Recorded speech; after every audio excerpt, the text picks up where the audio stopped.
Ladies and gentlemen, this is your favorite poet, writer, and creative Lightmark. You're welcome to Street Pen, a literary show that is invested into educating, enlightening, and inspiring writers. This is beautiful. I love this show, especially because of it gives voice to writers, creatives within the state. This show is hosted by our amazing, gorgeous Bliss Bassi. So, ladies and gentlemen, let's give it up to Bliss Bassi. Yay! Thank you so much. You did awesome. You did amazing. Wow. You're always doing awesome. Hey guys, welcome to another exciting edition of Street Pen Writing on Nectar podcast. I'm super excited to be here. Are you? Right? You know, there's no jolly when it comes to poetry.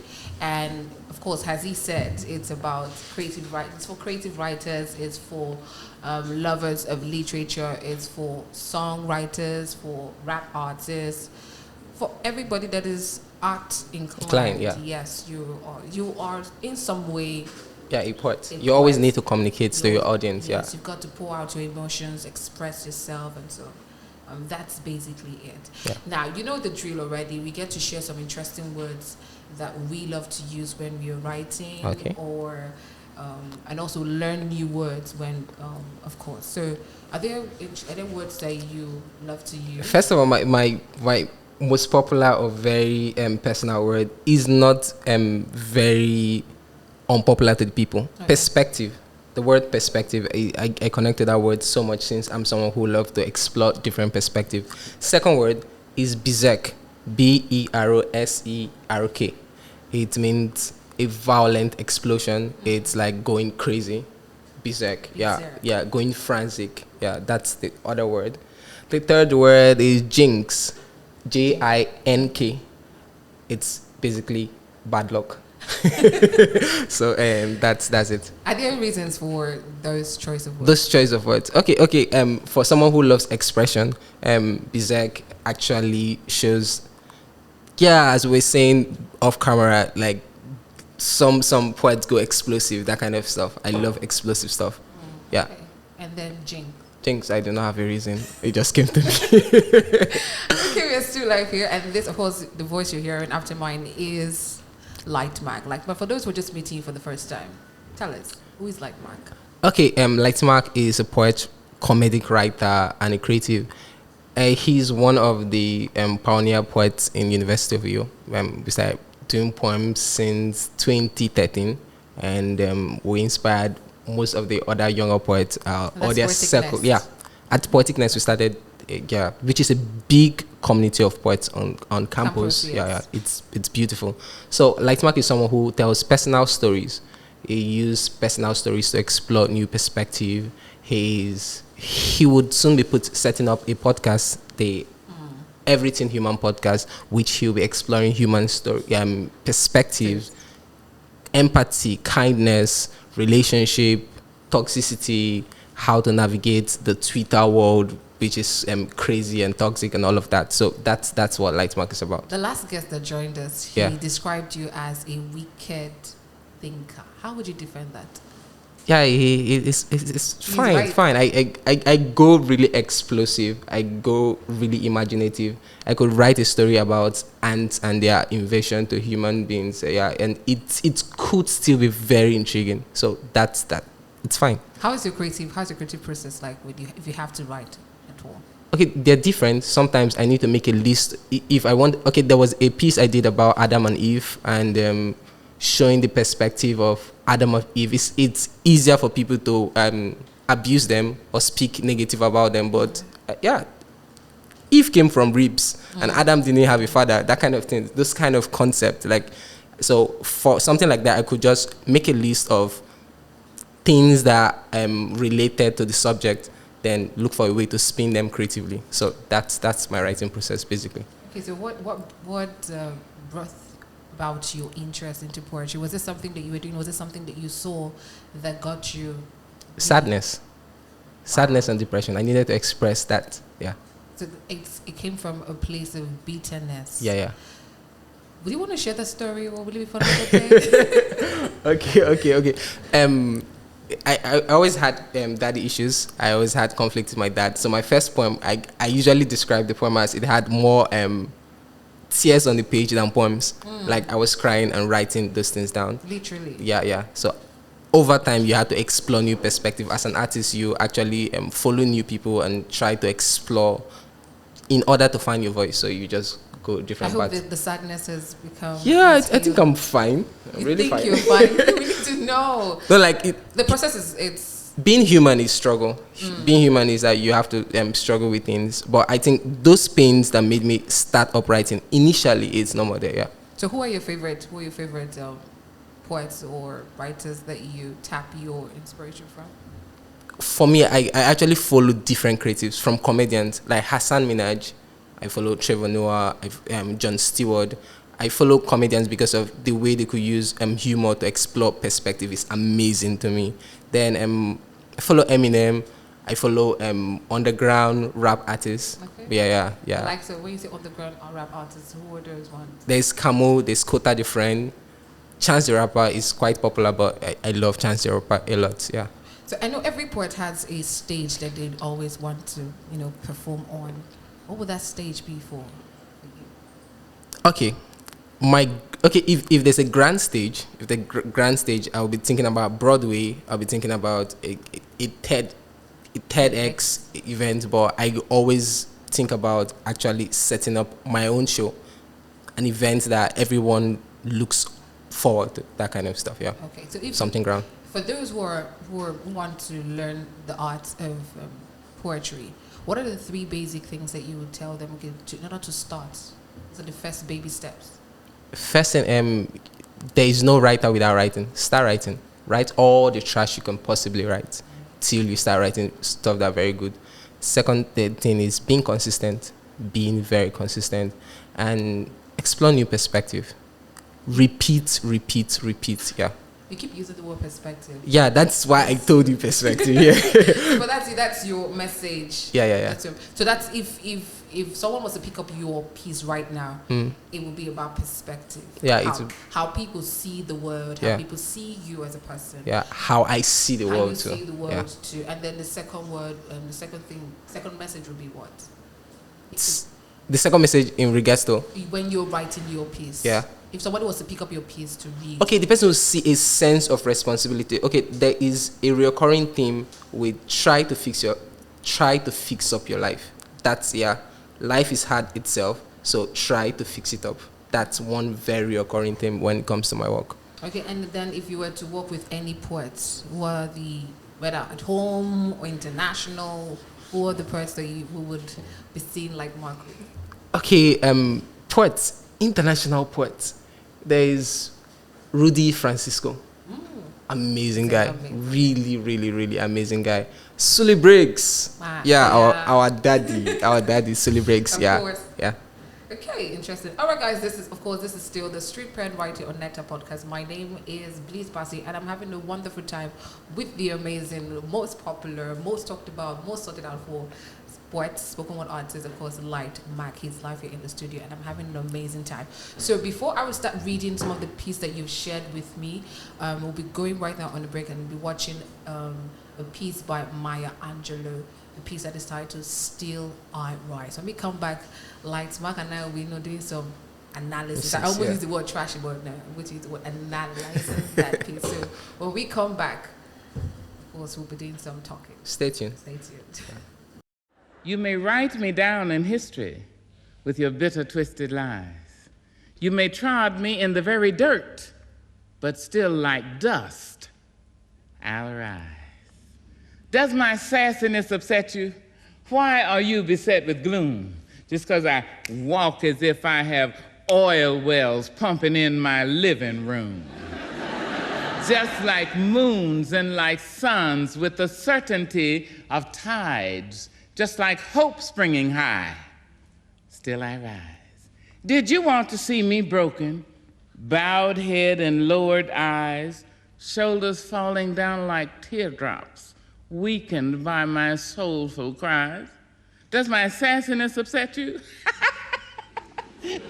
Don't take it so hard just because I laugh, as if I have gold mines digging in my own backyard.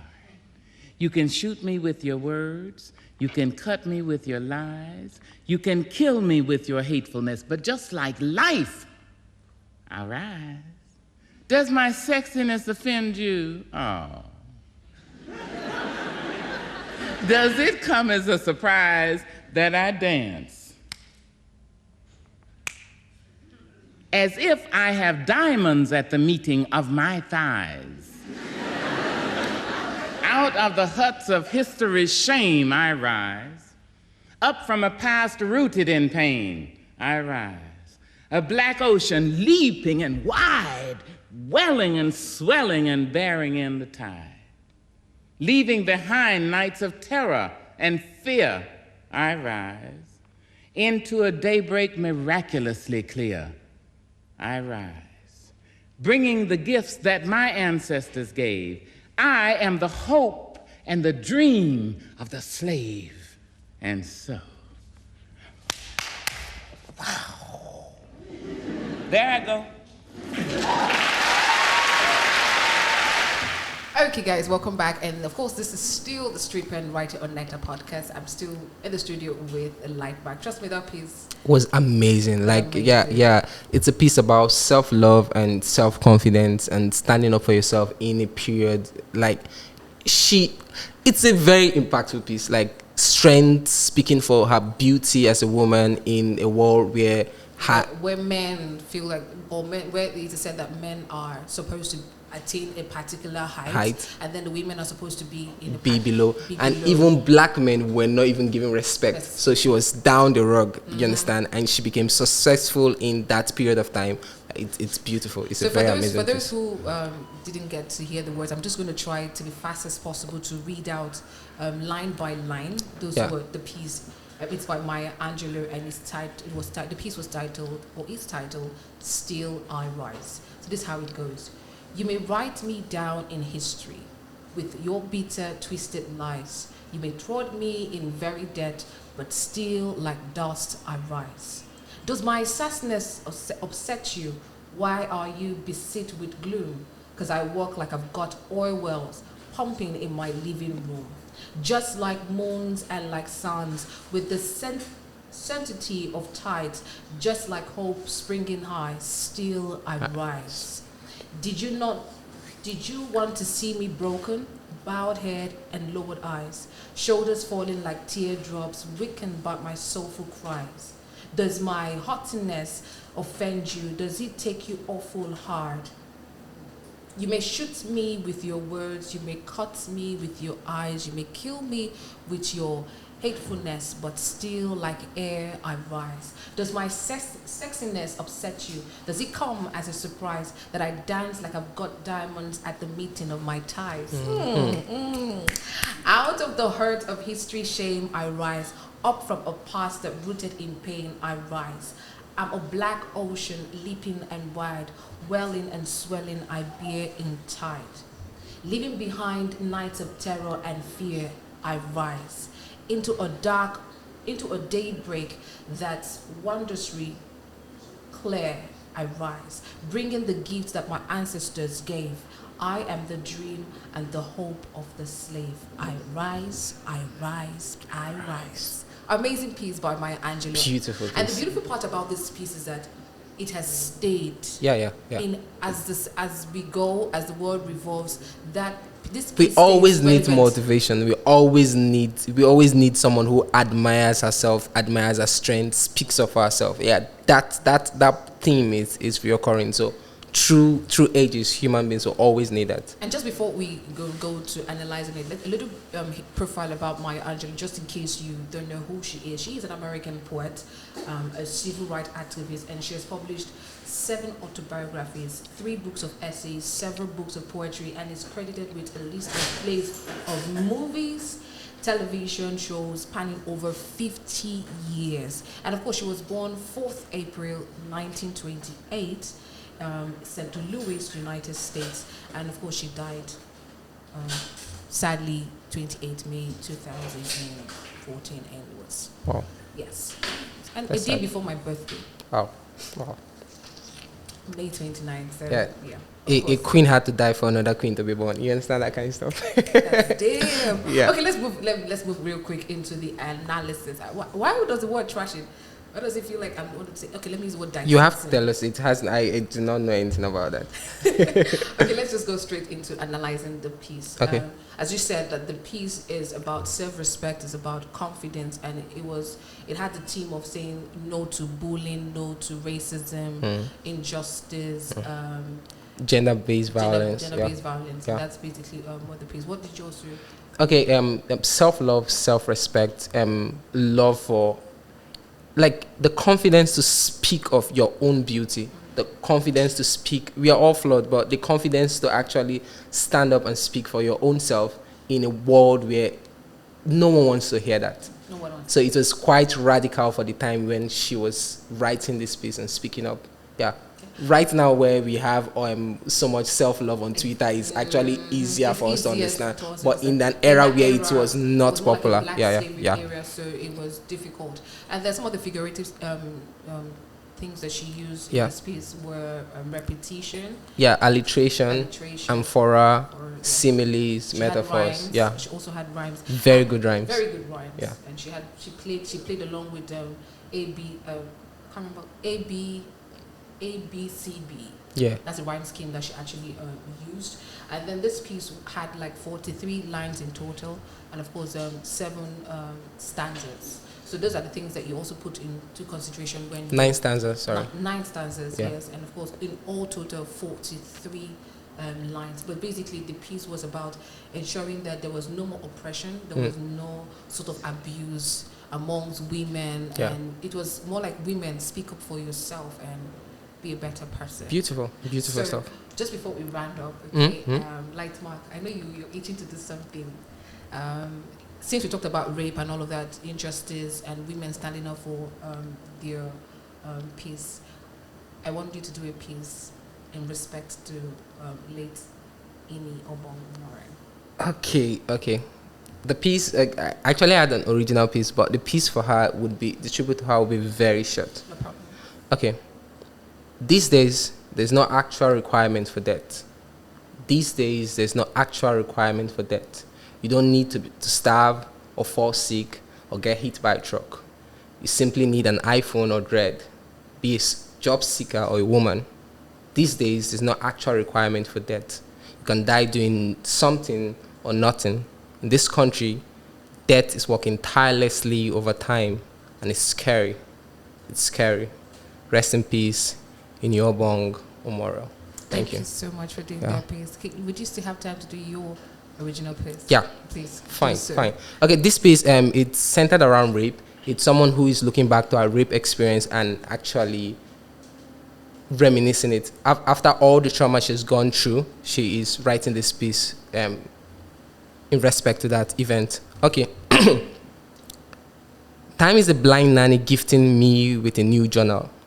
Catalog your experiences, she says. Hold them up to the light, to yourself. Obedience isn't a virtue when suffocating memories is a hobby. Tonight, I grant myself the fulfillment of seeing my thoughts on page. I grant myself the fulfillment of seeing my thoughts on page with hope not to feel like shit. On the first chapter of my pen is your name. They say sex is a gift, but you open the wraps, fed yourself, and litter my senses with violent impressions. My clit has refused to smile no matter what tongue sings to it. The mirror says my body is a temple of flowers, yet I weed for esteem.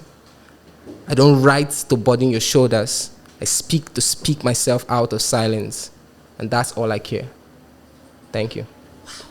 That was amazing. I think there's a favorite line there. My clitoris. My clit has refused to smile no matter what tongue sings to it. Yeah. That's it for today. Thank you so much, guys. I've had an amazing time. Trust me. I can only say thank you, like Ma, for gracing this. Thank you for the privilege to be here. Yeah. And until we come your way next time again, don't forget every piece is important. Just keep writing. Definitely, it will make sense at the end of the day. Until we come your way next time, stay loved and don't forget to subscribe. Don't forget to follow us on all of our socials. And bye. Take care.